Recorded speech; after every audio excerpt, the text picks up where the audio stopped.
يا صاح لا تندم على شيء فاتك، ولا تحاول تسبقه قبل حينه.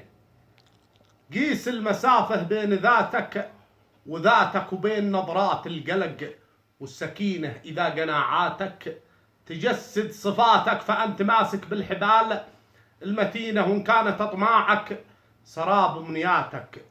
ارجع لذاتك لا تعلق بسينه، راجع حساباتك وحدد جهاتك، وامسك يسار الخط ولا يمينه. بيدك تطلع شوكتك من حفاتك، حتى ولو حولك ايادي امينه.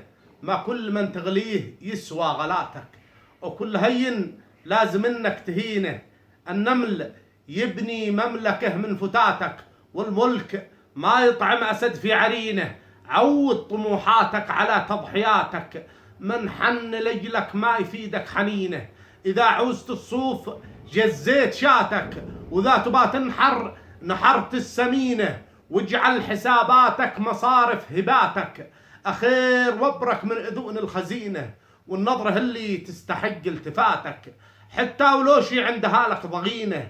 ما كل شمعه ذائبه في حالاتك، او كل لمعه في عيونك ثمينه. خل الليالي غارقه في سباتك، تلقى صباح النور فارد جبينه. وخل ابتساماتك تعطر شفاتك، تغنيك عن فله وعن ياسمينه.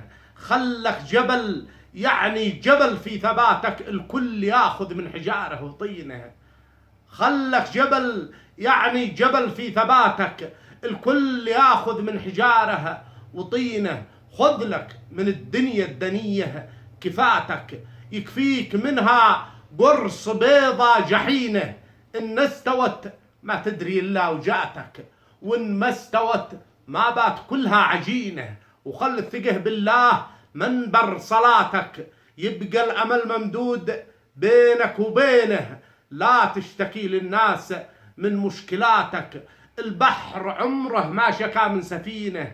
ارحل بذاتك عن ألم ذكرياتك، ما بتعيش العمر كله رهينه. لملم على صدر الأماني شتاتك، ولو تغثيك الجروح الدفينة اصبر لها لا ما تبرد حناتك. ولا تسلم للأسف والغبينة، سولف مع الأيام واغنم حياتك، واضحك ولو جرحك يغرق مدينة.